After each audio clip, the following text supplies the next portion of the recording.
Good afternoon, everyone. Welcome to this session. My name is Ellen Elsman. I'm from the Netherlands, but I'm currently working as a postdoctoral researcher at the SICKITS Research Institute in Toronto, Canada. So for me, it's early morning. And today I will talk about how to select an outcome measurement instrument. For example, to use when you're conducting your clinical trial or in your clinical practice.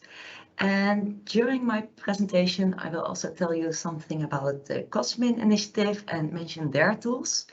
And this relates back to my previous work experience, in which I worked together with Wieneke Mokking and Caroline Tawee, who are the founders of COSMIN. And today I'm presenting this work on behalf of them and the COSMIN initiative. Next slide, please.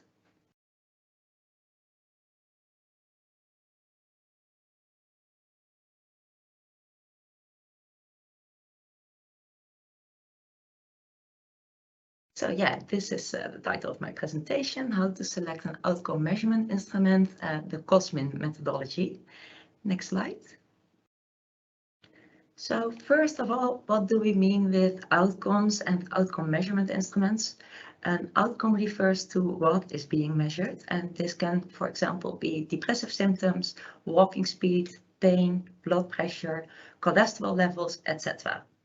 And other words for outcomes you might know or see in the literature are construct, domain, factor, attribute, concept, latent trait, and so on. And an outcome is measured with an outcome measurement instrument, for example, a questionnaire or a PROM, patient-reported outcome measure, a performance-based test, a single question, clinical examination, etc.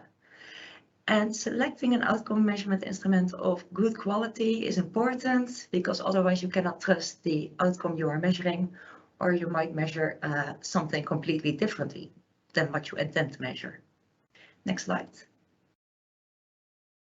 So today I will talk about how to select an outcome measurement instrument based on evidence. And before I will do this, I will tell you something about the COSMIN initiative, because many of the tools I'm going to mention in my presentation are tools that are developed by COSMIN.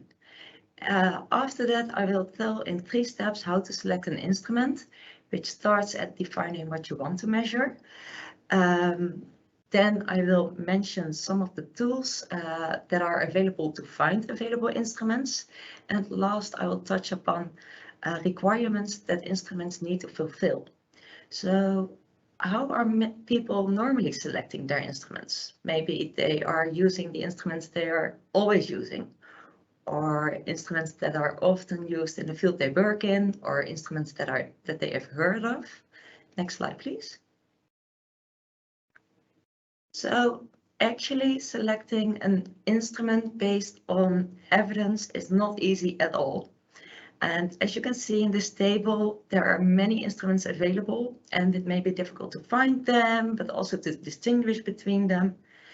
So this table is just to illustrate how many instruments we found in a systematic review that we did recently. And we did a systematic review on diabetes-specific prompts to measure physical functioning, and we found 12 different instruments. And those were only the diabetes-specific prompts. So there might also be prompts which are more generic and also measure physical functioning. So there's a lot of instruments out there. Next slide, please. So to come to an evidence-based decision on which instrument you should select and which is most suitable, you need to know about the 9 measurement properties, their feasibility, their interpretability, and all these things are investigated in clinometric studies. So the studies in which the measurement properties of health instruments are investigated. And because of this, you also need to understand whether those studies are performed correctly and were of good quality. And based on all this, you have to judge all evidence and come to a conclusion about the quality of an instrument. And you can do that by, for example, conducting a systematic review like we did with the diabetes review. But that's not easy. Next slide, please. So luckily, the field of outcome measurement science is progressing quite hard. And like about a decade ago, there was a lot of confusion about terminology and definitions that were used for measurement properties. And there were no clear guidelines on how to conduct a systematic review on outcome measurement instruments. And this is why in 2005, the COSMIN initiative was started. Next slide, please. So COSMIN stands for the Consensus-Based Standards for the Selection of Health Measurement Instruments. And it aims to improve the selection of measurement instruments by developing practical tools and systematic and transparent methodology. And COSMIN hopes that their tools lead to better and more high-quality studies.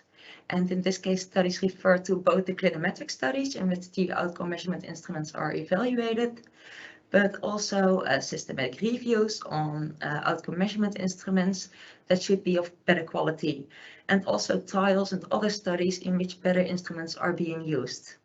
Next slide, please. So most of the COSMIN tools and methodologies are developed in Delphi studies, and you can see an overview of all different kinds of studies done by COSMIN in this timeline. And in a Delphi study, you try to see consensus in a large group of experts and try to understand their views. And you can see in the pictures the core COSMIN group, but in many of those studies, many other people were involved or even initiated the study, and COSMIN only served as an advisor. Next slide, please. No, one back. Yeah. So, for example, in the latest study, the Prisma COSMIN study, that was actually initiated and is being conducted in Canada. And this is the study I'm currently leading as a postdoctoral researcher. So this is the latest COSMIN study. But in addition to all the people you see on this slide who led those studies, many other people participated as panelists in the Delphi study. Next slide, please. So the tools and methodologies that are developed in these Delphi studies are freely available on the COSMIN website. So you can have a look later at cosmin.nl. And the tools that are being developed, first there was a taxonomy of measurement properties. And these are the 9 quality aspects of an outcome measurement instrument. There's also a database in which systematic reviews on outcome measurement instruments are collected. There are multiple checklists to assess the study design, the reporting of the study, and the risk of bias of existing studies on measurement properties. There are search filters to help identify studies on measurement properties. And there are guidelines on how to conduct systematic reviews of outcome measurement instruments and on how to select measurement instruments in a core outcome set. And I will mention some of these tools in the remainder of this presentation. Next slide, please. So now you know a little bit about COSMIN and what COSMIN does. I would like to explain in 3 steps how to select an outcome measurement instrument. And the first and very important step is to decide what you want to measure. Second, you need to find the instruments that are available to measure the outcome you want to measure, and also know how to obtain them. And third, you need to decide with which instruments you are going to measure the outcome in your study or your clinical practice. Next slide. So I will start with the first step. Next slide, please. Before you think even about instruments, for example, specific prompts, it is very important to stop for a moment and think about what you want to measure. And also try to define the thing you want to measure, or find a definition in literature that describes the outcome you're interested in. And this is important because it gives you a foundation of what you are looking for. And also because other people may have different ideas or definitions in mind. And if we're not specific enough or explicit about our outcomes, it might lead to confusion. So often we are interested in what we call latent constructs, so constructs that are not directly measurable, for example, anxiety, physical functioning, or fatigue. And by using measurable questions or items, for example, questions in a prompt, you try to estimate the outcome. And a definition of the outcome is simply a statement of your understanding of what the outcome is. And it should be based on theory, the literature, and especially if you're looking to measure a patient-reported outcome, patients should also agree with the definition and understand it. So based on this definition, a measurement instrument can be selected or be developed. So the definition of the outcome should be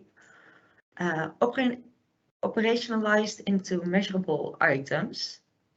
And this means that the items in an outcome measurement instrument should be in line with the definition, and the definition should be in line with the items. And there may be an item in your instruments which is obviously very relevant, but it does not yet fit into the definition. And in that case, you might need to refine the definition.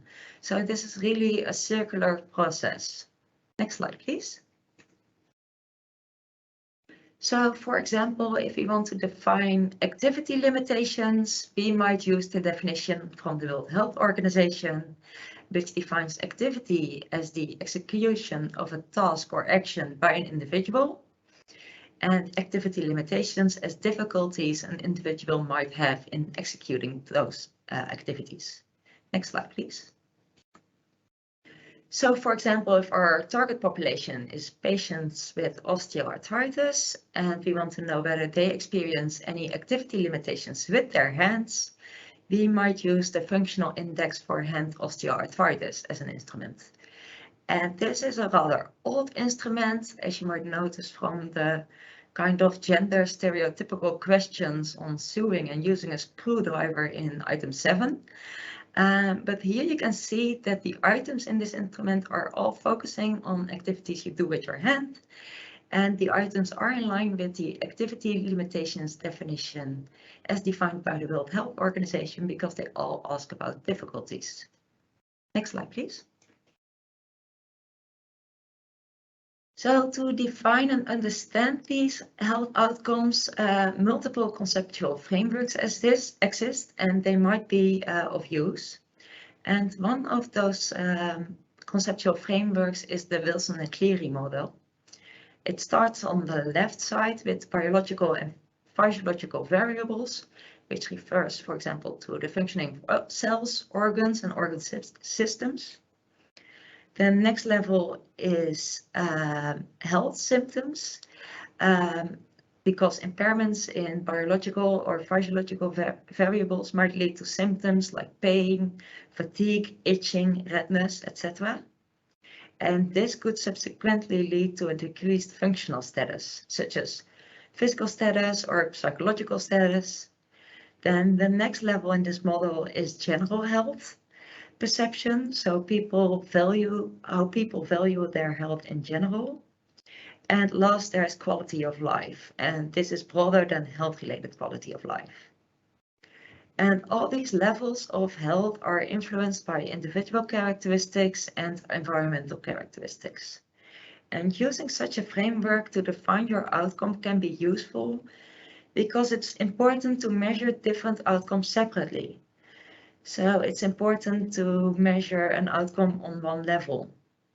This means that if you, for example, want to measure physical functioning, which is at the level of functional status, you should not ask about pain or any other symptoms, because this is at the level of symptoms. So using such a framework might help you to set your boundaries. Next slide, please. Another framework is the International Classification of Functioning, Disability and Health from the World Health Organization. And this framework views disability and functioning as outcomes of interactions between health conditions and contextual factors. Next slide, please. So, for example, if you want to measure disability, we can use the definition of the World Health Organization. And according to this definition, disability is problems an individual may experience in functioning of their body, which are impairments, in activity, which are activity limitations, and in participation, which are participation restrictions. Next slide, please. And we would then expect an instrument to measure all these things if we use this definition. Next slide, please. But if we adopt a much older definition of disability, which says that disability is a pattern of behavior that evolves in situations of long-term or continued impairment that are associated with functional limitations, we might only be interested in instruments that measure participation, because here we are interested in behavior patterns. Next slide, please. So suppose we want to measure physical functioning, then we are looking for instruments that at the level of functional status, according to the Wilson and Cleary model. And we could, for example, use a definition from the literature, for example, the PROMIS definition. The PROMIS you might know, but it's an initiative that was started in the US to make generic item banks for various health outcomes. Next slide, please. And on the left side of this slide, the PROMIS definition says that physical functioning is the capability to perform physical activities, and this includes the functioning of one's upper extremities, lower extremities, and central regions, as well as instrumental activities as daily living, such as running errands. So if we use this definition, the instrument should contain items that cover all these things, and not, for example, symptoms. Besides stating the definition, it can also be helpful to define what we don't want to measure on the right side of the slide. For example, the PROMIS definition uses capability, that is what a person can do in their daily environment. And this is different from performance, that is what a person actually does, and also different from capacity, which is what a person can do in a standardized environment. And this is often measured by performance-based tests. Next slide, please.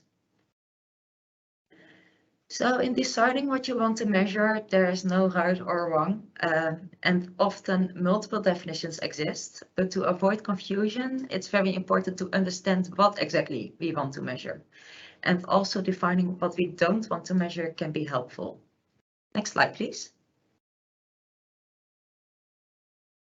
So once you know what you want to measure, it's time to find out which outcome measurement instruments are available to measure this outcome. Next slide. And there are often a lot of outcome measurement instruments available for one specific outcome. And there are even so many outcome measurement instruments available that researchers seem to be inclined more to use each other's toothbrush than each other's measurement instruments. And everyone seems to be developing their own measurement instruments. Next slide, please. So to reduce the heterogeneity in outcomes and outcome measurement instruments that are being used, core outcome sets have been and are being developed. And a core outcome set is an agreed standardized set of outcomes that should be measured or reported as a minimum in all clinical trials in a specific area of health or healthcare. And this should ensure that trials in a specific disease area can be compared or combined in systematic reviews because the same outcome measurement instruments are being measured. And a core outcome set defines what should be measured and reported in all clinical trials, but it should also try to seek a consensus on how these outcomes should be measured. Next slide, please. So the COMMET initiative brings together people interested in the development and validation of these core outcome sets. And COMMET stands for Core Outcome Measures in Effectiveness Trials. And they have a database. You can search for core outcome sets that have been or are being developed. And on the slide, you can see what it looks like. So you can search the disease area you work or do research in to see whether any core outcome sets already exist. For example, if we search for COVID-19, we find 22 results for 10 core outcome set studies. Next slide, please. If we then look at one of these core outcome sets that has already been finished, they state that COVID-19 healthcare providers should measure clinical outcomes, outcomes of mental functioning, social functioning, symptoms, and functional status and quality of life. Next slide, please. And no, one back. Besides what to measure, they have also specified with what instruments the patient-reported outcomes should be measured. So in this case, they selected 2 PROMIS instruments and the FluPro instrument. Next slide, please. So unfortunately, up till now, only about a third of the core outcome sets that have been developed also make recommendations on how outcomes should be measured. But nevertheless, if you're looking for specific instruments to measure your outcome, it might be helpful to check whether a core outcome set has been developed in the disease area you're working in. And this might also help you to define your outcomes and select your outcome measurement instruments.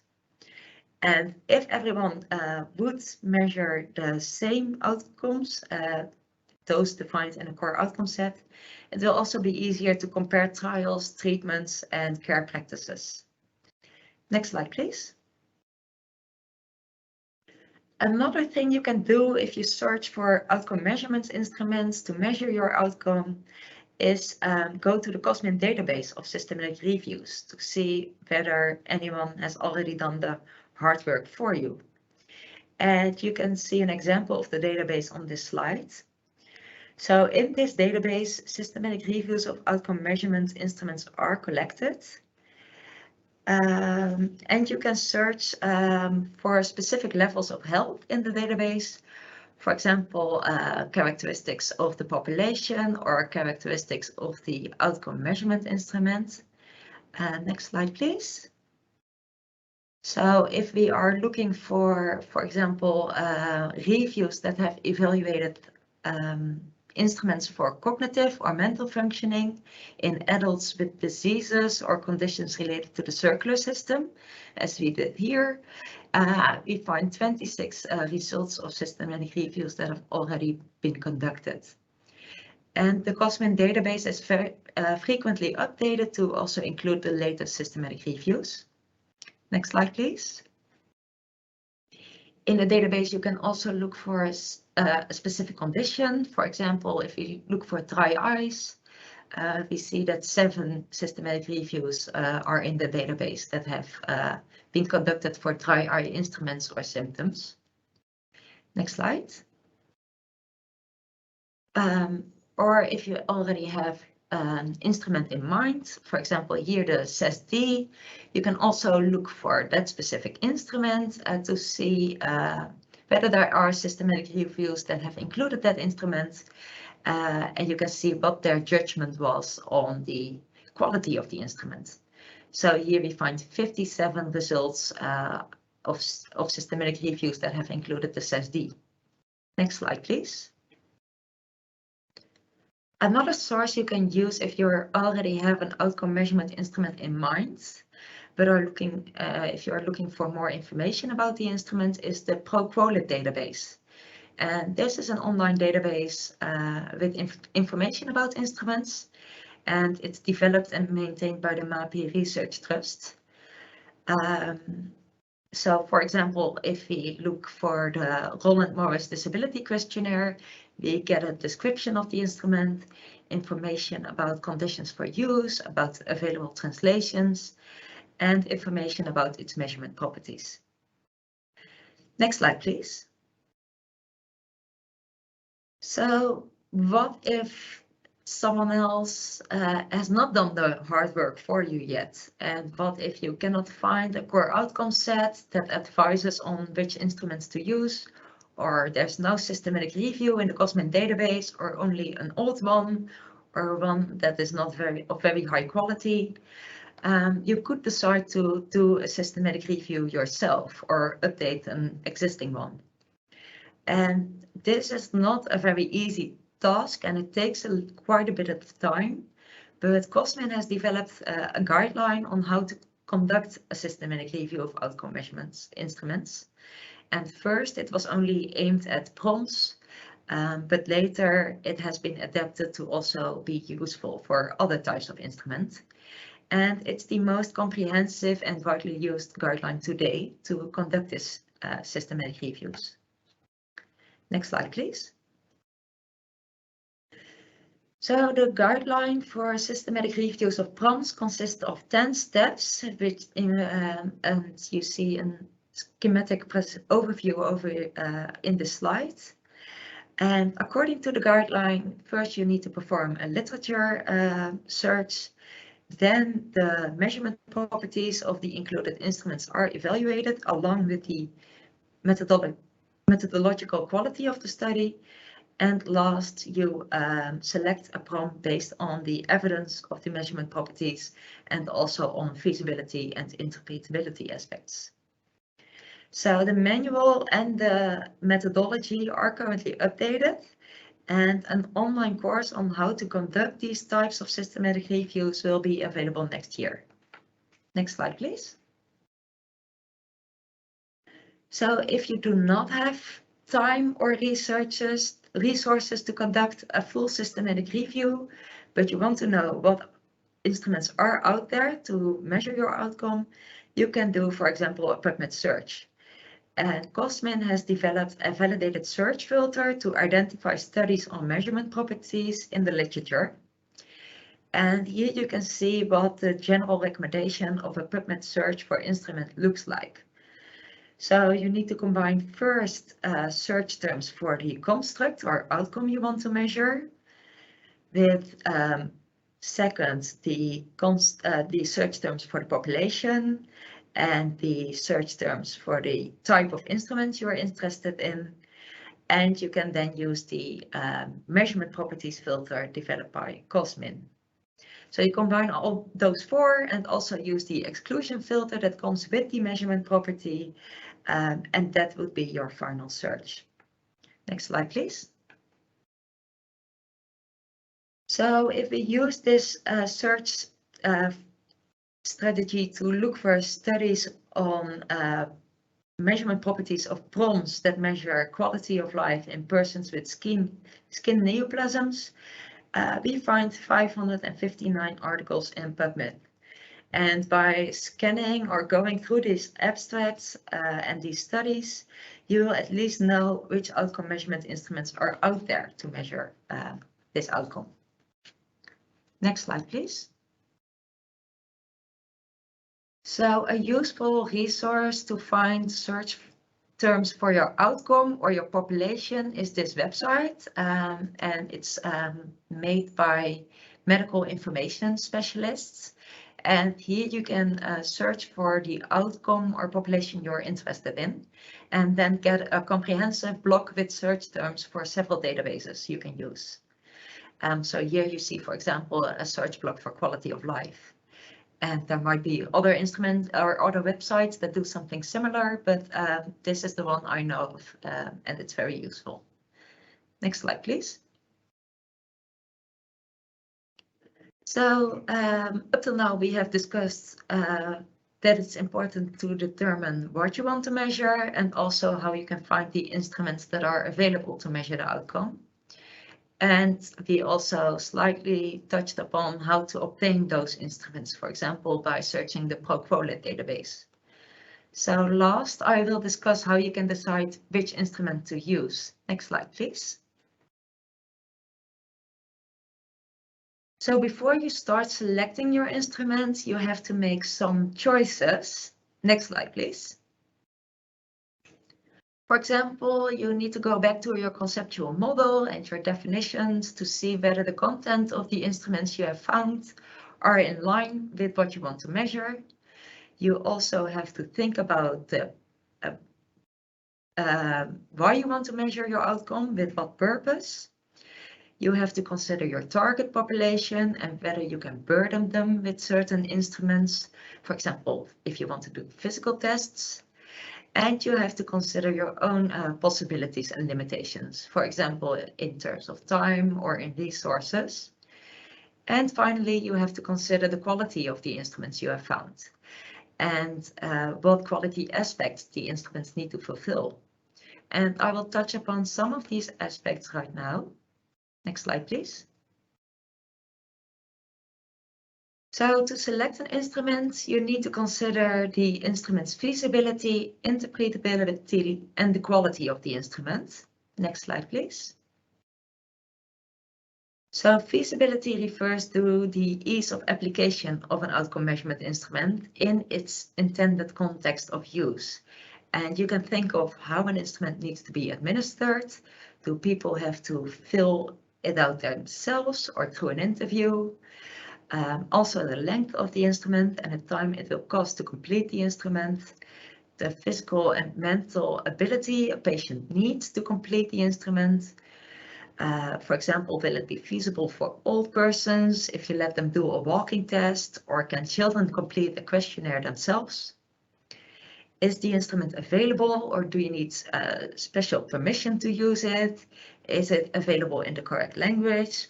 And do you need to pay for an instrument? Those are all things you need to consider. Next slide, please.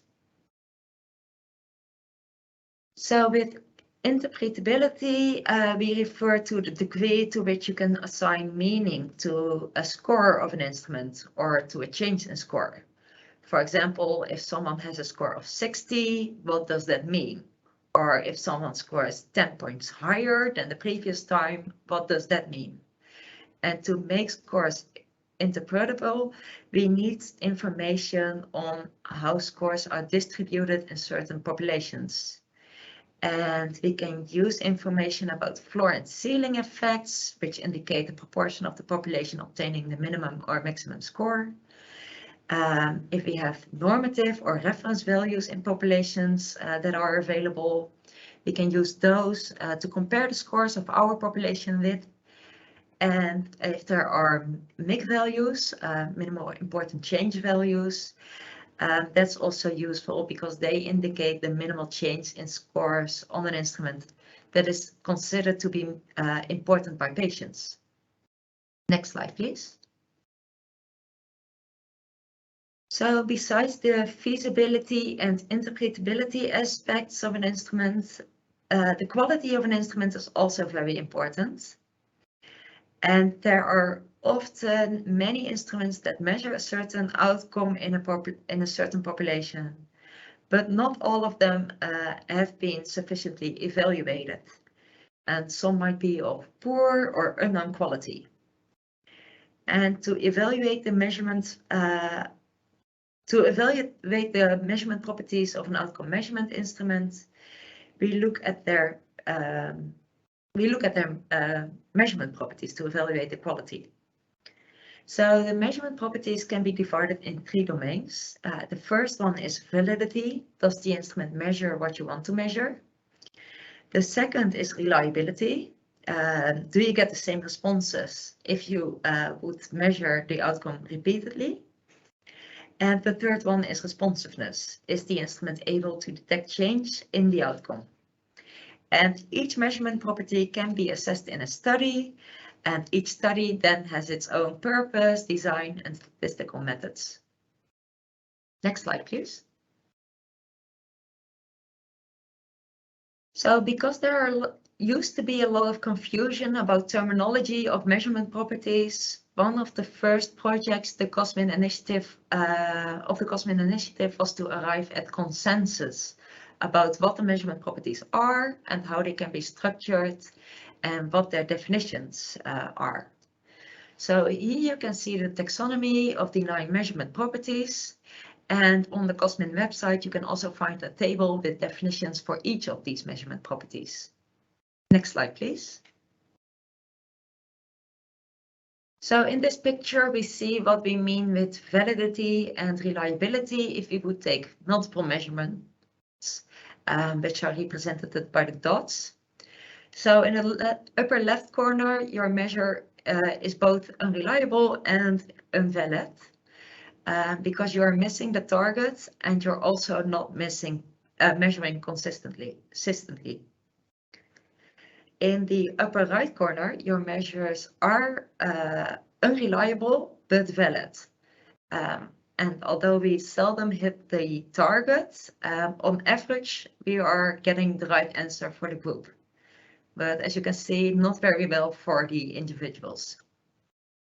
So in the bottom left corner, you are hitting the target consistently, but you are missing the center of the target. So this measure is reliable, but not valid.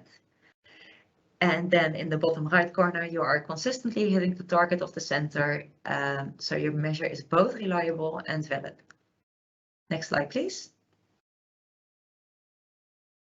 So it's important to think about the purpose of your measurement and why you want to measure something. If you, for example, only want to measure because you want to diagnose someone or you want to evaluate the effect, categorize someone in a certain group, your outcome measurement instrument needs to be reliable and valid. Next slide. But suppose you start a certain treatment and you want to evaluate the effect of your treatment over time. Besides reliability and validity, responsiveness of your instrument is also very important. Next slide, please. So one of the most important measurement properties is content validity, and it's defined as the degree to which the content of a measurement instrument is an adequate reflection of the construct to be measured. And the assessment of content validity is done through a qualitative analysis of the instrument. And with this analysis, you go over the content of the items, the response options, and the instructions, and they all need to be understood by the target population. Also, all items should be relevant for your outcome, and the items should be comprehensively cover the outcome you want to measure. Next slide, please. Another important measurement property is structural validity. And in the assessment of structural validity, you evaluate which items measure the same construct or subconstruct. And this is important because it will determine how you can calculate your scores. So, for example, if a one-factor structure applies to these items, the sum score for the construct physical functioning would be 19. But if a two-factor structure applies, the sum score for lower extremity functioning would be 8, and for upper extremity functioning would be 11. And structural validity is often assessed through factor analysis. Next slide, please. So for cross-cultural validity, you want to know whether the performance of items on a translated instrument is similar to the performance of items on the original instrument. And for example, if an instrument for physical functioning has been developed in the Netherlands, there might be one or multiple items regarding cycling in the instrument, because that's a very important way to commute. But in other countries, if people are asked about cycling, they might think about sports, and people might have a different interpretation of the item. And this different interpretation might also result in differences in the performance of items. Next slide, please. So measurement error and reliability are two very related measurement properties, and both are assessed in a test-retest study design with stable patients. So for measurement error, you look at how close the scores of repeated measurements are in stable patients. Whereas reliability is about the question how well patients can be distinguished from each other despite measurement error. So for example, in the picture, you see 5 measurements of body weight for 3 different patients. And the reliability between the circles and squares will be high because measurement error will not affect the discrimination of these persons.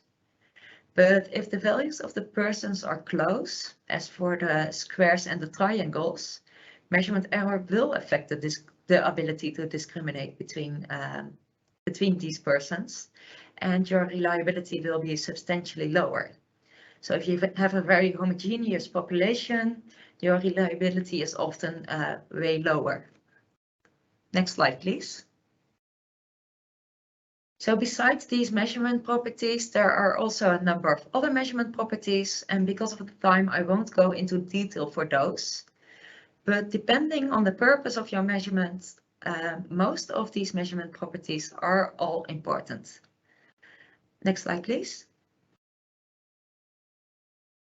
So if you want to know whether a measurement property is good enough, you can search in the literature, and there you will find criteria for what each measurement property should be.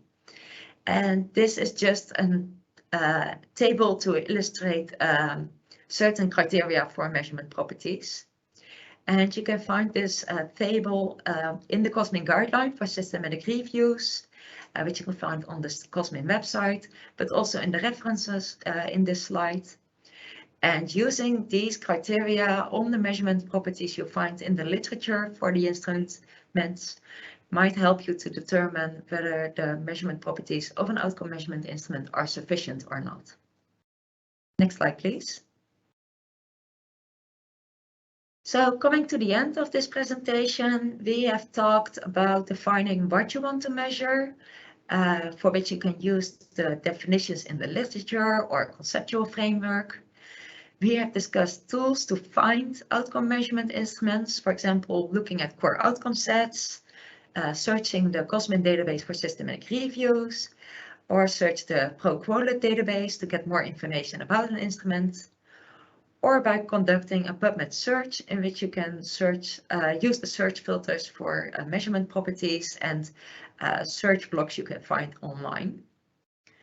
And if you have found your selection of instruments, you need to select your final instruments, taking feasibility, interpretability, the purpose of your measurement, and measurement properties of the instrument into account. Next slide, please. So I hope that if you need to decide on outcomes and outcome measurement instruments in future, the information I gave in this presentation will help you, because conducting research with outcome measurement instruments of poor or unknown quality may introduce bias in the conclusions of studies.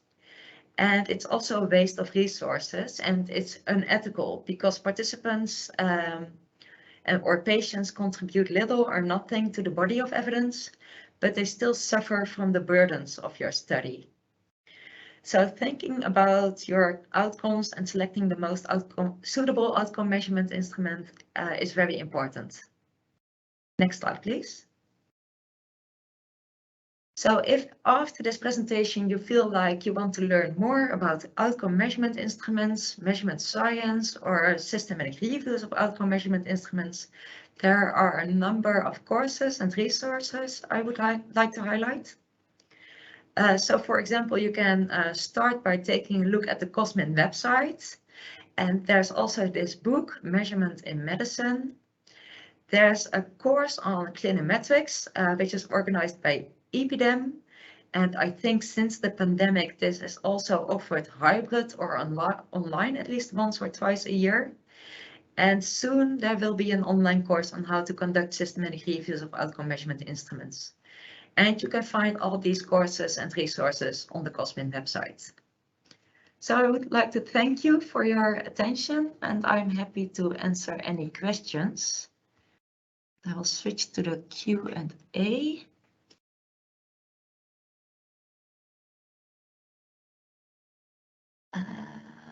Let me see. How can I? Yeah, there's one question. Let's see. There's a question. In some cases, researchers may face questions and critiques whether they have obtained any permission from the author who developed an outcome measure. If we properly cite the paper, do we still need to obtain approval from the author? How can we address this question? Yeah, I think it's good to always get approval from the author. Some instruments are developed for very specific populations or context of use, and often we use instruments for slightly different populations or different contexts of use. So it's good to get permission at least. But I think, at least for me as a researcher, I would always be happy if a researcher or someone in their clinical practice would want to use my instrument. So I think I would be honored if that happens. So I think most researchers do not have a problem with if you are using their instruments, but I think it's always good to get permission, especially if you need to translate the instrument or adapt the instrument. It's also good to have the original authors involved in that process.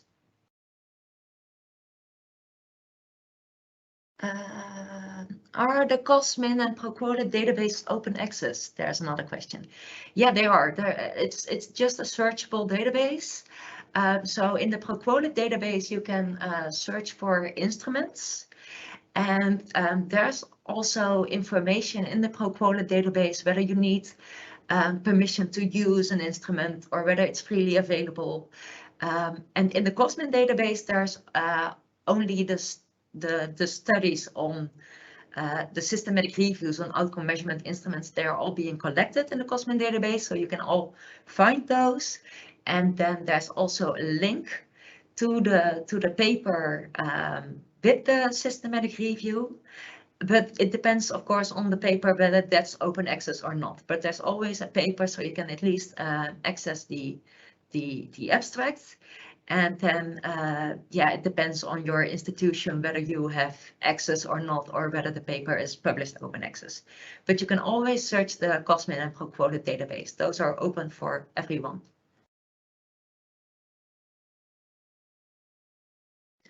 So there's another question. I really appreciate the patient involvement in the what do you want to measure stage of prompt selection process. However, given that prompts are inherently subjective to individual patients, how does COSMIN ensure that prompts can respect individual patient needs or preferences in their outcome measurement instrument? So I think at least if someone develops an instrument, patients should always be involved. And if you do, for example, a systematic review on a certain outcome, you also might want to have patient input on whether an instrument is measuring that outcome. But I don't think COSMIN has very clear guidelines on how to ensure that prompts respect the individual patient needs or preferences. I think it's always important to have involvement of patients when you're selecting your outcome measures, or at least make sure that they agree as well. And like in core outcome sets, patients are very often involved because they need to agree on what's being measured. But I don't think COSMIN really has a very specific guidance on this. I hope that answers the question. I'm not sure whether I understood it correctly. Otherwise, please let me know. There is another question. Say an instrument is developed and tested. I mean, it's validated and its reliability is assessed. However, we are still unsure how it will perform in our study or whether we can use it in our study. How can we decide to use it in our study? Any comments? Yeah, that's always a good question, especially if reliability is very dependent on the sample. So if you have a very homogeneous sample, the reliability might be much lower than what you find in the literature if that was researched for a very heterogeneous population. So I think it's important to at least look at studies that have evaluated the measurement properties in a population that is more or less similar, if that's available, of course. And you can, and the population needs to be big enough, the study needs to be conducted correctly.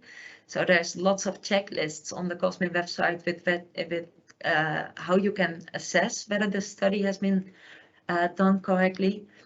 Yeah, and then you need to see, yeah, to trust these measurement properties, if at least the study can be trusted.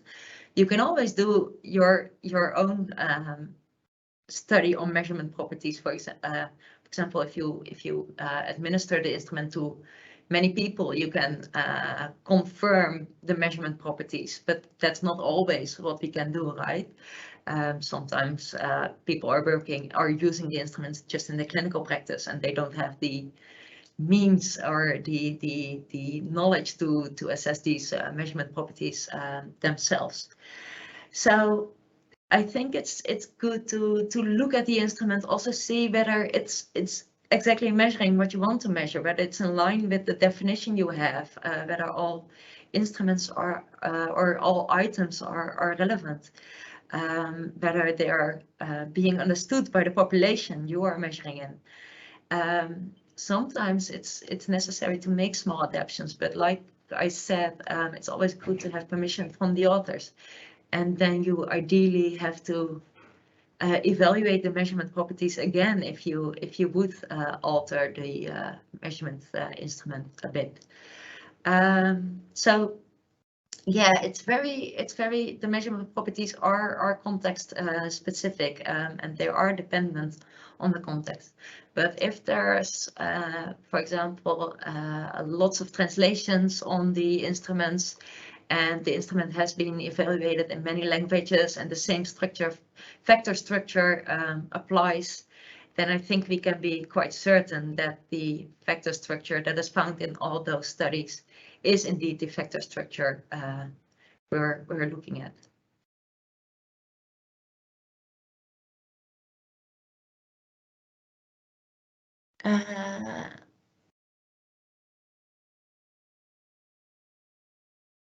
The chosen outcomes need to be embedded into clinical pathways and must inform a clinical conversation personalized to the individual in order for someone to see change in themselves based on what they have said, in my opinion. Yeah, that's a very good point. I think more and more tools are available to and are being used in care to have instruments embedded into the clinical pathways. For example, in the Netherlands at least, we have CLIC, and I think it's now also being used more and more in other countries, which is a system to administer prompts, and patients can see their progression in scores over time, and get very visual feedback on the on how they are doing. And I think more systems like EPIC, for example, that are used in hospitals for patient records also have included now ways to administer prompts and to visualize scores and make it really a tool for the conversation between a clinician and a patient. There's another question. Sometimes you need to make a choice between the most suitable, like the accuracy of the measurement versus the most often used data available to compare. How do you navigate this choice? Yeah, that's a good point. I think sometimes an instrument is used a lot, so there's lots of data available, and it's convenient to use the same instrument, but it's not it might be lacking some measurement properties, because that an instrument is used a lot does not always mean that it's also of good quality. We find a lot of instruments that are not that good at quality, for example, in our diabetes review, but those are used a lot, and that's actually a shame, because also with the instruments that are being developed nowadays, there might be less research on them, but they are often developed with modern measurement theory, like item response theory, that kind of methods. And those are methods, yeah, they make it easier to have really a valid and reliable and efficient instrument. But those are all newly developed instruments, so there might not be a lot of research on them, but that doesn't mean that they are not of good quality. So yeah, that's difficult. Even also if you have used an instrument in the past and then switched to another instrument. So there are linking studies so that you can link newly developed instruments with scores of old instruments. Rosetta Stone is doing a lot of work on this for promise measures with more the old instruments, so that scores can be compared at least, and you can have a track record. But it's a difficult decision, and I think it's always good to at least consider the measurement properties and the quality of the instrument, because if the instrument is not of good quality, although it's being used a lot, yeah, that's just a waste, because yeah, what are you measuring then? I think it's time. Yeah, so thank you all for the great questions. If you have any other questions, you can always contact me or any of the other members of COSMIN. There's a contact button on the COSMIN website. And I want to thank you all for attending today.